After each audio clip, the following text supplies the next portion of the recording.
The project, the project, the project, the project.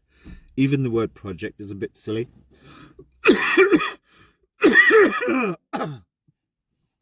Okay, I think it's over 1,000 little bits of video clip. I have never, I think it's about 1,200 actually. They are kind of part of a chronicle I've yet to fully write. Chronicle is a fancy word. I dislike the word blog. I dislike all of these words. I basically do not use social media. I restarted a Facebook called Rural Ralph about 6 years ago, which was kind of just a specific way or planned way of connecting with certain people who I'd met face to face in a very rural area, very, very rural area, almost wilderness, where I'd lived most of the time. Well, I'd lived there for 25 years without working away. I lived there 30 years. The first 5 years I would sometimes work away. So, ancient history. I started a Facebook merely to connect with people for environmental reasons, meaning there were very, very few environmentally focused people in my area. And it was also an area where lots of rather silly people came to recreate themselves or to run away. Running away never works. A lot of them has-beens, even famous people, like, for example, Phil Bates of the ELO. And there are about 2 dozen people like that. Now, I don't go out at night. I haven't for years. I was a single parent. Didn't want to anyway. Always lived in the countryside. You can't drink. So the only reason I mention that is, yes, I don't do social media. And anyway, where I lived, reasonably sensible people, although many of them has-beens, rather silly, immature people, but nevertheless reasonably sensible. Everybody over 50 stopped. Most of them never got onto social media. This is my people in my life, so to speak. And virtually everybody saw through it as quite harmful as of 6 or 7 years ago. I write blog at ralphschism.com, which actually has a tab that says blogger. I don't really see it as a blog. I much more, and this is going to sound pretentious, I much more just see it as one of my few heroes in human existence, Montaigne, Le Duc de Montaigne. He just wrote pamphlets. He lived within situations and he turned them into pamphlets and short essays that I think many of them were published in his lifetime. One could jokingly say, it's kind of true. He was the first blogger, or Samuel Pepys did the same thing. Now, I don't have the time and focus to... One thing I know about writing, if there's anybody listening to this who wants to be a writer. Now, I've thought about writing. I used to write quite a lot in my 20s. Oh, I found it hard work. I would get stories and great big inspirational essays that were quite good, that would come to me. But it was a real labour putting them down. And then, the worst thing of all, is I would fret for weeks. Should I write it like that? Should I say that? Should I... etc., etc. Anyway, over the years, I actually owned a bookshop for 5 years, or maybe 4 years. Over the years, I've taken a lot of interest in how do you write, or what is. I've never been on a course, never go on a course, never. The tendency for would-be writers to start to go on creative writing courses intelligent people in Britain knew years ago. It destroys real writerly verve, being on the edge. You can't do it. You can't learn how to be a writer. But there is one actually rather inconvenient truth. And I heard somebody talking about this, a writer. I listen to all the Radio 4 programmes, some of which are okay about the creative process, writing books. I have done for 25 years. Most of them are full of people who are people-pleasing as usual, saying things to seem intelligent and nice. Bullshit. Wendell Berry, although a terrible, awful poet in my opinion, said one of the truly about the only thing that matters about writing, actually. And he talked about poetry, but it could be anything creative. He said what the poet needs is to have the worst thing in life happen, imaginable, and survive it. It's a horrific thing to hear, and we don't even want to ponder that, but it kind of happened to me 14 years ago, and it is true. It is totally true. A switch is switched. Because you've had the worst thing in life, you don't feel good about writing. Let's rephrase that. You don't feel good about putting anything out, sharing your thoughts and your experiences, because humanity has been shown to you at its very worst. So you have very little faith in humanity. Nevertheless, it is true. Hemingway wrote something like, what the writer needs is to know death, and I think that's true as well. Obviously, it's to be close somehow to death, to have somebody very close to you, and that's not a parent who dies age 60 or 70, near their normal life expectancy, and this must never be confected. The book Helen Macdonald, H is for Hawk, is absurd. Like a book fueled, driven by grief for her, over the death of her father, and he did not die particularly young. It's absurd.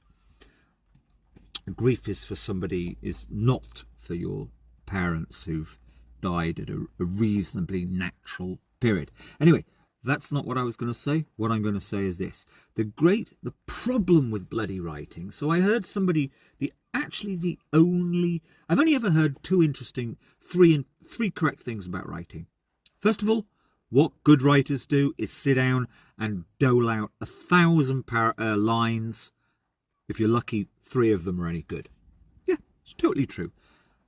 The other, I can't remember who said it, but the writer or the creative person in any form has to learn to get out of the way of the words.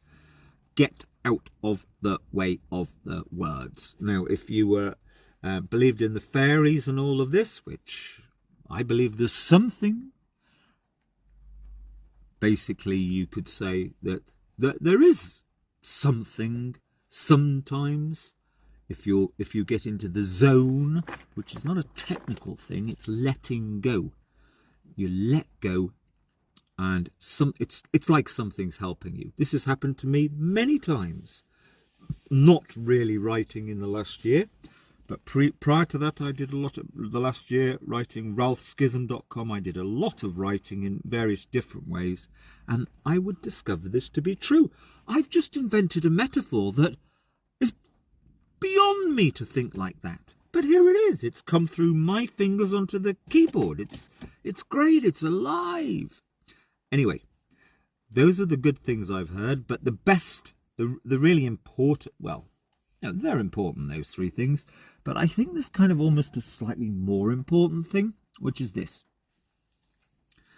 To truly come up with good insights on life, subjects, ways of life, unfortunately, you actually have to be inside of them.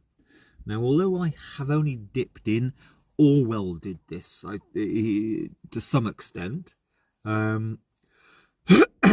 his book Down and Out in Paris, I think, or there's one similar to that. He's known for that. But it is true. And the context I heard this was, you can only really communicate to people about work, which after all does take up a lot of most people's life. So it should be written about. It should be carefully covered or communicated about in poetry or even in audio podcasts. You can only really communicate if you've actually worked for a period of time in that role. And I'm afraid to say that is true. Why do I say I'm afraid to say? Because there you have the sting in the tail. It seems to me, and I had a very, very strange work experience the first 20 years of my life, 18, were quite unique because I worked basically alone.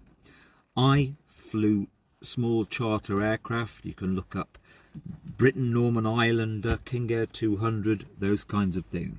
10 to 15 seats. But I was alone. And when you're a pilot, you never think of the word captain. But in law, the word captain, in actual law, it actually means something. It means that when you're in your aircraft and you're sitting in the left-hand seat, there being 2 seats at the front, the captain always sits in the left, or I always or almost always flew single pilot aircraft. I didn't like being with other pilots. They're the most boring people I've ever met in my whole life, ever. Most of them were doing it because they were inadequate and they considered the aircraft their penis extension. Anyway, to the point. Yeah, so I had a very unique... I did this work about 2/3 of the time. It's actually really quite tough in certain ways, so I didn't want to be doing it all of the time. And I'm glad I didn't, but about 2/3 of the time. But I was working alone, and okay, you're the charter pilot for a small company who's got an office and they're selling the aircraft on little charters. It's private air taxi all over Europe, sometimes in other parts of the world. Occasionally I'd spend a day in the office, and in the office you have office politics, or to me, because it's like the captain of the aircraft, well, okay, it's when he's in the aircraft, but and I talk about this. I never used to talk about this. The only reason I talk about it, it's actually that there are really interesting psychological lessons that I realised that I was learning in life, and one is this. So when you're actually flying the aircraft, there is this law that you are God. I mean, that's what the law literally says. One person on this craft must be God. You know, anything that you say, anyone else around you, or if you're on the ground close to the aircraft, they are legally obliged to accept that your word is the only word. There is no discussion. That's how it works. And this is nothing to do with military. This is civilian, which is much more complicated than military. Military, they have a different philosophy. But yes. So you're God, and that actually doesn't make you grandiose or narcissistic. It's an accepted, necessary aspect to being. Someone's got to be in charge of a dangerous machine, obviously.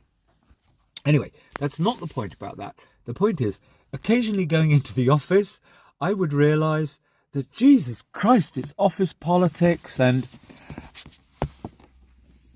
but I didn't have that in my life. Nobody was able to play games with me, manipulate, but I would see it sometimes in the office.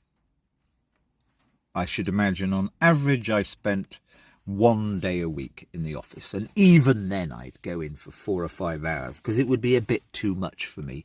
And to me, to the 3 or 4 wonderful lasses from Luton who worked in the office of this small company. Well, it was small when I was working for them, and several others, but Foyle of Foyle's Books, but nothing to do with his books department. And Chris Foyle, sadly, was a very warped, poor ex-aristo. Anyway, just it never ceased to amaze me and kind of tire me out. Like, Jesus, they don't just get on with their job like a pilot has to. It's all kind of energy sort of vapidly sucked from one another. It's like people can't just go to work and just get on with it. No. There's this whole system, this ecosystem of politics. Now, I only mention this because later on I'm the only person ever to have discontinued my commercial pilot's license when my daughter was born, because I knew then, it was one of several reasons, but it preyed on my heart. It's not compatible. Other than very fuel efficient aviation is not compatible with the future of the human species. So as I started to do other things, you realise that even a simple job. Now, I can say this because I was an outsider, so to speak. In other words, I'd had years where no one's messing with my head when I'm on the job. And anyway, most of the time, this is pretty much before mobile phones. Even when mobile phones came out, with about 5 years to go until I stopped flying aircraft, nobody phoned you up. The boss didn't phone you up. There was no need. We had our routines. We had our plans, our kind of systems, our fallback systems for a problem. So you've left the country. You're in northern Spain with a small aircraft or a 10-seater aircraft. No one's going to help you. They know when you plan to come back. That's it. Very rarely there would be a call necessary to the office. Oh, this is broken down. Can you find an engineer? Right. So going on to the normal mode of work that everybody, or 98% of people, have to do, I saw straight away, even me looking after somebody's fencing on a small holding, the mental games, the kind of, people can't just say, oh, right, you're doing the job ABC, let's quickly discuss ordering what material is going to be needed, who's going to pay it, have you got an account down at that timber merchant? No, okay, straightforward then, either you take my bank card or you do this or you do that. So straightforward. No, but ordinary people have to turn ordinary work into so much more of a political, psychological warfare game, and it takes up so much of your time and energy, which to me is absurd. I want to go to work, earn money, and then not be at work and enjoying or learning from whatever I'm doing that I've been earning money so I can live and do as an interest, be it travel or, well, in my own case, it's just become, I enjoy, and have done for 7 or 8 years, a certain amount of attempting to, let's just shortcut language, be a bit of a Montaigne, which I'll come to in a minute. Anyway, so this big thing about writing, the problem is that you get your best insights, you have your best thoughts about work, about a role, when you're doing it. And obviously you can't do it for 2 weeks. You have to do it for 5 or 6 months. But all of the stupid bloody politics and everything surrounding the work takes away from your ability to write properly about it. Yes, as I've done, you may have some days when you haven't been exhausted too much by all the silliness, and you sit with your notepad and write a few observations. I do that. I have done that when I've been doing bits and bobs of work. Now, that's all really rather irrelevant. So I don't even like the word project. I have absolutely no idea why nearly 300 people have subscribed to my YouTube channel. I have no idea why there's something like, I don't know, is it 1,000 views a week or 2,000 views a week, something like that. I have never said, please subscribe, share and like. I don't look at that side of YouTube. I never even look. Now, I don't like to say this because I'm not a rude person and I'm certainly not a coward, but I don't look at comments. I have not looked at comments. There's almost a silly reason. Somebody who I knew very well, pretty well over 3 years, who's a similar person to me in his kind of strength of character, but we're different. I know he found my YouTube and he would be making undermining, snarky comments. I'm not going to bother reading them because they're not part of something that I wanted to start to do. However, here's the thing. Now, as I say, I've never said subscribe. I've never said like. I've never said anything like this. The only thing I would like, I have mentioned once or twice, please listen to things on the Substack, where it's the simplest, it's much simpler to put up an audio. I'm going to put this audio onto YouTube, so I better keep it bloody short, right? I don't know if people are frightened of that. The content that I put in the Substack is that better than anything I put on YouTube. Now, I'm not a narcissist. I'm also sensible enough not to bother second guessing, but I'm very sensible, and I kind of invented using Facebook, etc. in 2006 to intelligently critique the vested interests, especially regarding children.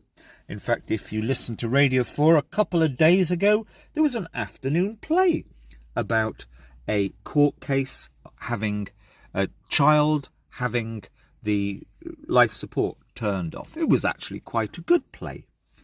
My personal, the legal changes that I alone took forward began that discussion, and the discussion at the beginning of the play is, should the names be anonymized?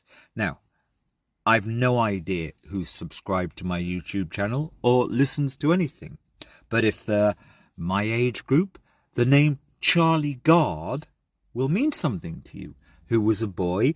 There was a great big court case over whether or not he should be allowed, or one of the parents, or both parents should be allowed to take him out of the country to try and get some life-saving treatment. The court ruled against him. Now, more often than not, they say they should be anonymous, which is absurd. But I took that principle forward. Nobody else had, and everybody said I was mad to even try and change that massive legal culture. I only mention this for one reason. Yes, so I actually was very active using the internet. I invented using, there was only Facebook then, although I didn't really use it myself. I had an account for me and my daughter so that my daughter could experiment with it and I could monitor. She was only in 2006, 8. So the reason I mention that is one thing I do know, and I found out in life, kind of almost the hard way. I don't Google anybody. I don't Google anything. I occasionally look something up for speed and efficiency. If it's what is the translating words, or a dictionary definition. And if you're ever looking for a dictionary definition, you should only ever use OUP,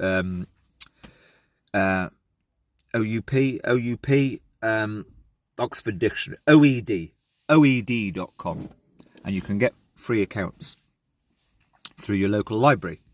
But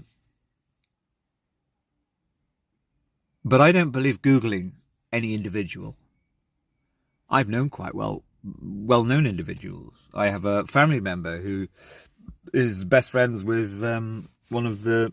I never have anything to do with these people. I haven't had for years, but he's been the sidekick of one of the top 1,000 most famous people in the world. I know if you look something up about somebody, the truth of them is never there. Never. If they're quite well known, they've generally got spin doctors or a lethal lawyer who they'll massage their image via. And what people write on Facebook is never the truth of them. Now, the only reason I mention that, so I don't look anything up. Anything. Only even somebody who I loved, I wouldn't Google. Huh? If for whatever reason I couldn't be given what I felt I'd like to know, because what's there is not the important full truth of somebody.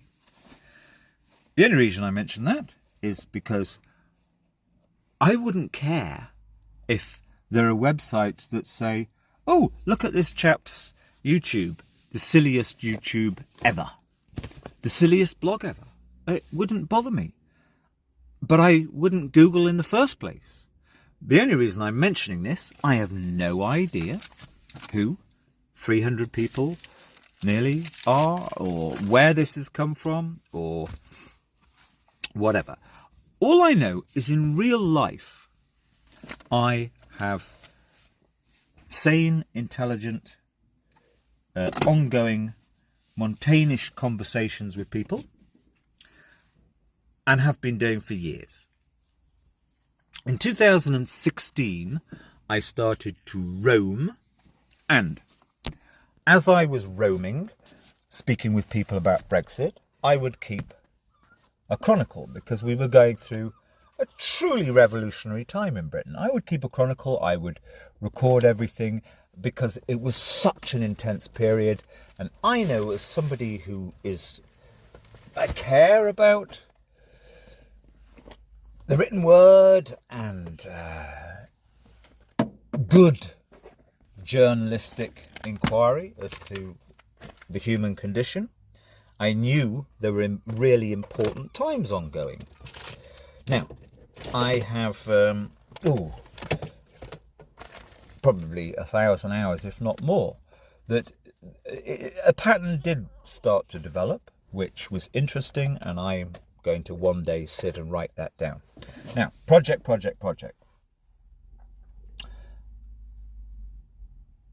And then 2020 came along. I more or less started the same sort of process. Now, I mention this only because I'm going to make an assumption that some people who read my blog, the Ralph Schism, and some people who look at the YouTube are genuinely interested in how does one live aside and keep your pecker up and live well when what I know is the truth of Britain, because I meander around speaking with people in various kind of semi, not even official roles, just existences. Many people are in a mess. Tremendous amount of people got into it, felt they were in a mess in 2020 and 21, but many people have stayed in a mess. Now, I don't really want to say just keep it as simple as they're in a mess, but there are many people seem to have gone into a slightly less healthy psychological mode. And my own psychology has stayed pretty much the same for 15 years. I kind of monitor, but more than monitor, I speak with people about this. And I seek interesting, thoughtful people to discuss it with. And I have many interesting discussions that I've kind of kept and I want to share gradually. And perhaps I may wish to carry on having those discussions and gradually, because I think, well, the last thing I want to say in the world is I personally am on to anything important. That's not actually true. It's just quite simply, I am good at speaking with people and having them share their truth and their in a very, very intelligent way that a reasonably well-balanced 20-year-old may find useful to hear, and a reasonably well-balanced parent, age 40. Myself, I'm over that age, so I just like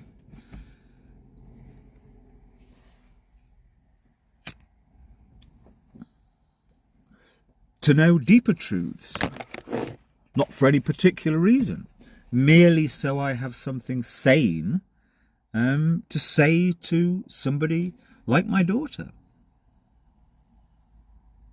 Now, project. So, a year ago, 9 months ago, I had no comprehension that I might have, I think about 100 people a day log into my website. And it's regular, which shows that people do log in to read or to mock. I don't actually care. I know there's a few useful things there for some people. Sometimes I direct specific people.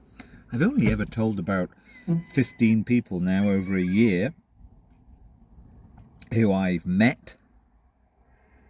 Have a look at this. I wrote this. It might be of interest to you.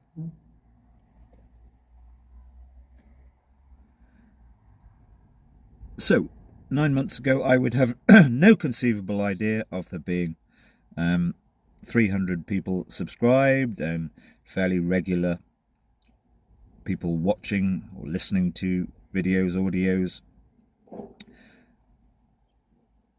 I want to continue, but it does actually take a huge amount of time and effort. No, effort's the wrong word. Just concentration. No, concentration's the wrong word. Because I don't have to concentrate. I just go into the zone. I've just got into the zone now. I didn't plan to waffle this. I just it's raining. I've got an hour before dark when I need to move off. Now, included in my own, let's call them investigations is the wrong word. I don't believe in sitting down and Googling and researching somebody. But several people I've known, and I think who they are is important because they put themselves out into local, thoughtful, supposedly right-thinking people's society. They jumped on the crowdfunding bandwagon 4 and 7 years ago. I set some crowdfunders up. I expect nothing. In fact, I haven't really had much time and focus to do anything with them. And I don't have any social media, so I've got no way of spreading them that way. But as I have put in the write-up for them that, I personally dislike the word crowdfunding, and one of the reasons is because several people I know, I've seen them do fraudulent crowdfunds. Now, this isn't some scally trying it on. No, these are what I would call the mermaids, who are really, I'm not sure they even know, but they are taking the piss big time. They are selling themselves or their appeals fraudulently. One of them even uses the word charity when it's crystal in 2020. It's crystal clear that she has nothing to do with a charity. It's appalling. So I'm very uncomfortable with the whole thing of crowdfunding. But I created some to see, does anyone use them? I have no idea. I do not sit looking at any stats on even my own material, any Google Analytics, never mind research. Is crowdfunding still I know it's a real thing for some enterprises, but is it a real thing for your average creator? Anyway, this is a long waffle to simply say, see, what do I really want? I would actually like to have a few people who, I mean, I prefer the word patronage has been around for several centuries. You can read books from 200 years ago, 300 years ago, where at the front they had a list of patrons. In other words, people who'd subbed the writer some money while he or she is working on their work. Now, I'm at that, but I've been planning to do that several years. Somehow get some funds so that I can just concentrate on, well, most of my content, I already have it. I have about 6 or 7 boxes of different processes that I've gone through, that as I've done so, I've kept notes and this, that and the other, and lots of digital recording. And I want to create them, I want to move them properly into sort of standalone projects.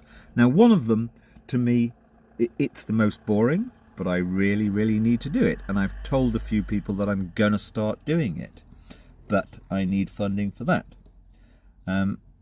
Just merely because it's so depressing, it requires a lot of energy. It is the story of 15 years of falsity in the environmental world. And I have a website that I put a bit of effort, not much yet, into setting up a couple of weeks ago. Sudea.com. So, project. I'd like a few people on the same page who somehow were part of just not assisting me, just taking my chronicle work forward a bit. God only knows if there is ever any real living support there. Being as I have a bit of a following, scattered across several modes, I'm not encouraged. Well, perhaps I am. I had no idea I would be sitting here with some following. I expected there to be 6, no, 3 no subscribers to YouTube and hardly ever any views. Now, obviously, the videos that I make are just scatterings of moments in time. That's funny. There was a policeman. I've never seen a policeman down here. A policeman came and parked 10 bays away for 20 minutes.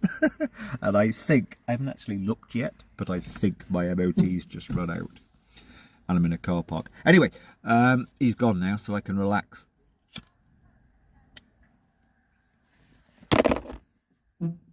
I got more stuff to put out. There's a bit of an audience for it. But how on earth do I literally, I want to and need to spend 2 hours a day walking. I need to spend, even though I have my life so super simplified in this little van, which I'm quite content with, although I need to spend probably 500 quid on an MOT, if it even gets through.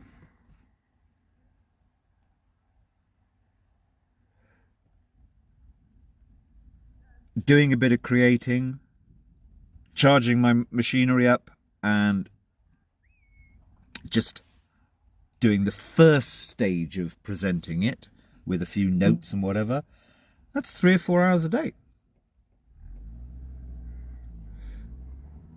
I don't want to waste my time. I've got enough interesting insights of past jobs to write about. Don't need any more, particularly in Britain, where 95% of people have gone really wonky and seem to be staying there. And I have various quests that I fully can share with the world if they ever get going. One, unfortunately, I don't want one, might be to try and get myself a European wife. Now, there's a little bit of an issue there in that you can't admit to doing something which is, on the face of it, intentionally to pervert immigration rules. But if you meet somebody and they're good, that's a real thing. Anyway, I'm getting a bit silly now. Anyway, simple as that. Now, I actually enjoy, I never plan any material, ever.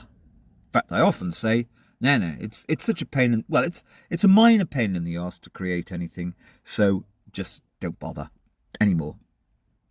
Because every time I use my phone, I got to go and charge it. I've got to go to a church, which I do not like doing, because if religious people come in, oh, they're so pious and pathetic. Oh, are you okay? Do you need anything? Which means, do you need us to show you the way to the front fucking pew in your religious, bloody, hypocritical con organisation?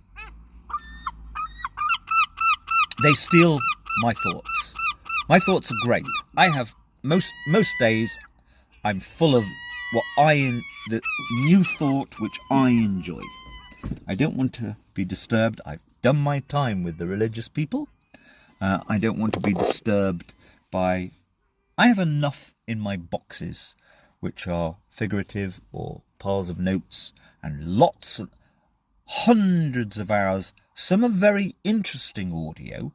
I've got enough there for the rest of my life. And it's nice to have a few interesting, new, slightly dynamic cliff edge situations in life. Although I don't need them at all. I'm not like that anymore. No, I'm not. I haven't been like that for many years. Anyway, so yes.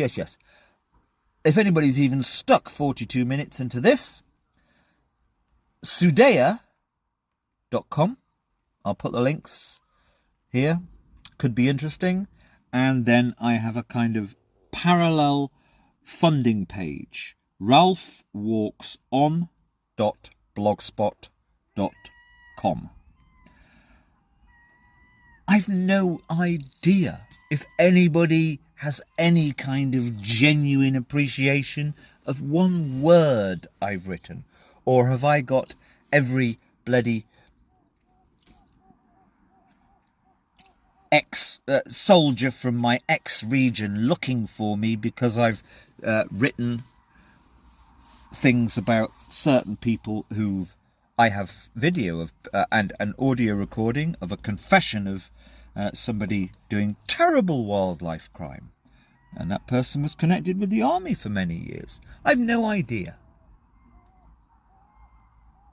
I've no idea if I only have the absolute paupers of the world, and I would like that, listening, who couldn't conceivably have a penny to spare.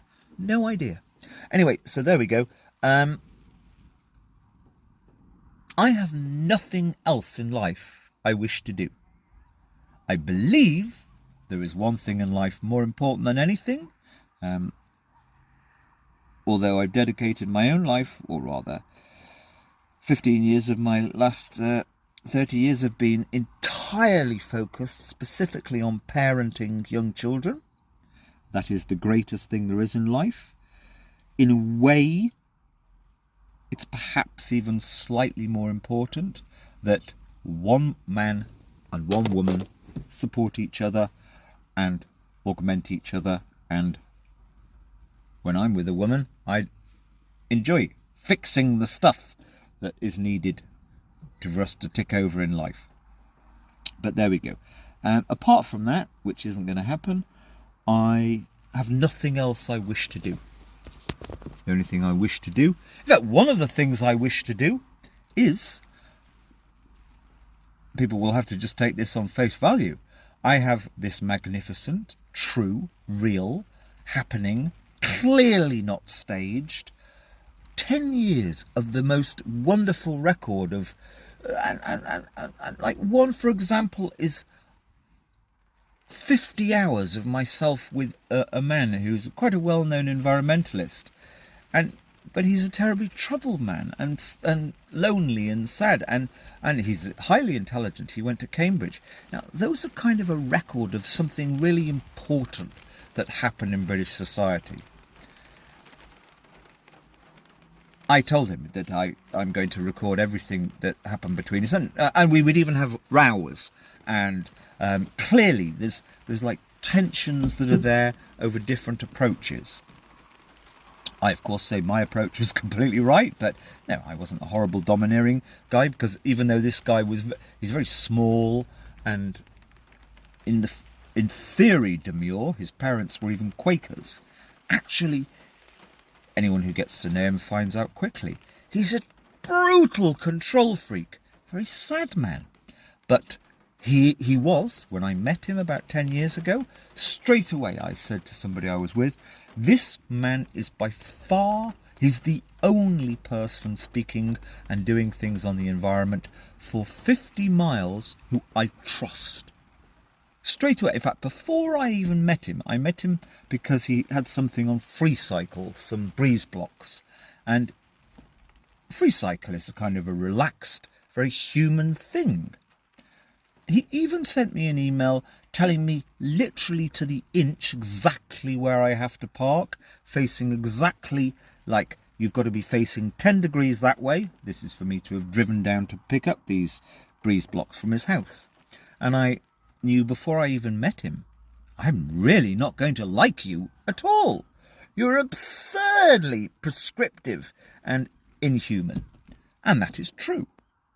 But I spent a huge amount of time being his loyal supporter for the simple reason that he was by far the best environmental. He's the person who would have made, who was making to some extent, but it's always hard, would have made the most difference to his speciality was environmental building. CO2 Gurus .blogspot.com or CO2 Cotwo, COTWO Gurus on Facebook, but I had to give up. I couldn't find anybody else to be in the situation because he was so unhappy deep down, lonely. I actually spent a year or two trying to get some woman to spend time in his garden where he had the most fantastic organic garden. You know, because he needed people around. But I couldn't find anybody because all the mermaids are so prescriptive. They would be so... He was a very... Obviously the safest man you will ever meet. No question about it. But a bit intense. And it's like, no, people wouldn't support him, which is very sad. Because he was... Anyway, yes. So I have various boxes which are magnificent, are really interesting. And I know my Montaigne. I know my Pepys. I know my Dickens. I know who's kept the most insightful records of society in the past. Yep, so there's one thing. Well, rather, several things. So anybody that wants to support, I don't know. My wish has always been for a long time. It's very hard if you're living in your head, if you're sort of, I hesitate to use the word creative. I just ramble on, but I believe. I believe the angels help a bit. I believe that, I don't know why, I believe the muses are there helping. And that includes the encounters that I have and then keep a record of because I think they're important. I think they're useful. I myself find them interesting. although bleak, because nobody ever does anything in Britain. Anyway, I've said too much, I've waffled on too much. I'd like to find a sidekick. I'd like to find an equal. I'd like to find but somebody would have to really be with what I've already done. It would take a long time for them to get how it works. How does it... I've made a Substack today that I was talking about the environment. I was trying to do my quick roundup, and I met a woman who I started chatting with, and I forgot to turn the recorder off. I probably wouldn't have even thought to turn it off. But we had a really interesting conversation. That's a very good example. I had a quick listen. Unfortunately, it doesn't pick... I wasn't really... she was in a hurry, so I wasn't thinking this is an interesting conversation. Turned out to be a really interesting conversation, but her voice is only very faint because we were standing too far away, because I wasn't really thinking of it like that. But I have many interesting... I don't consider myself a journalist, but I am actually a very good journalist. I can actually help people to open up very quickly. I don't even want to call it a talent, but it's just something that happens when I'm in this mode. When I'm in roaming, landloping mode, I approach people in a certain way, or I have a certain look that works. It wouldn't work for rednecks, not at all. But the people that I generally josh with, and there are hundreds of them, and they reveal a lot about themselves. I don't want their personal details. I don't want to infringe on across any border. I know exactly where the line is of somebody's privacy. If somebody used their surname, I wouldn't even consider putting that up, unless it was somebody who I'd known for a long time and it's important and I know them well enough such that I could debate with them. No, our conversations we've had are a snapshot of something important in this society that's been in so much tension the last 10 years. So they should be preserved and shared somehow. Anyway, I know exactly where the line is. I'm always, after I've had a chat, and if my recorder's been on, it's like, this is very rare. They said this name or something which I don't think is right, that it should be out there. But almost always, 99.5% of the time, no, that was bizarre. We didn't reveal anything that identifies us via Google or anything like that. But we've had a really deep conversation, totally out of the blue, that's such a sign of the times. So, there we go. Project. I've waffled. There may be something coherent there. I would somehow like collaborators in that, which is probably almost impossible. If not, I need money. Well, I need both, but just a bit of money. But just as it makes me laugh, I just thought, right, I'm just going to start up 4 crowdfunders. I'm going to put the same write-up on each one. I've no idea which one's any good. I've no idea if anyone's using them. They're all at 0. It makes me laugh. I only check in every 3 or 4 days. They're all at 0. I don't expect to get a penny. I don't expect a penny from this. There we go. I've wasted 53 minutes. But in everything I weave a little bit of something interesting. The thing I know. Now I actually do converse with 20 to 25-year-old women. They actually are not that hard. I suspect they very rarely reveal their truth to somebody who isn't a close family member or close friend. Young men, also I converse with a bit. Now, of course, I'm very aware of young men needed father figures. That's what Jeremy Corbyn was about. Young people went to Jeremy Corbyn because they needed grandfather figures. They clearly need Jordan Peterson as a father figure, who I cannot emphasize enough is very problematical in subtle ways. And some, of course, have found their way to, sorry, very problematical Andrew Tate. And there'll be others. Some have find Russell Brand as their father figure. Now, I can't be anybody's father figure. I don't want to do that. But what I do know, and I would be the same myself, and in fact, I was a young man who needed surrogate fathers. I actually went through about 3 over the course of 15 years until I was about 30. Pretty close, pretty intense relationships. These were all, well, first was an old man called Ralph, who I had the perfect relationship with. He was a surrogate father. And then I had 2 surrogate fathers who I worked for. And we had a great friendly relationship. And it was quite obvious to them, I think they kind of almost encouraged it, that they were surrogate fathering me. Now, that's a very, very difficult relationship, and I don't think it ever is entirely successful, because you're negotiating. Where is that line between you're with this person for a function, for a job? First man was a man called Jeffrey Nunn. I think he's dead now. He was one of the first arbitragists for Morgan Stanley. I was just such a young man, and he kind of showed me Europe. I flew his little plane around. I taught him to fly, actually, and we were so close. Only a few people went to his wedding, his first and only wedding. No, it was his second wedding. I was at his wedding. I flew him and his new... I was there when he took up with his wife. He had lots of girlfriends, but then he took up and married a woman. And I was there, present through all of it. I was very close to this man. And he knew I needed somebody. He himself had had a terrible relationship with his father. He'd been an alcoholic and had become totally abstinent from about the age of 32. So I think he saw this in me, that I had a hole that's often a daddy-shaped hole. So he enabled it. He allowed it. He was that figure. He put himself forward, without ever saying so initially. But then it became that.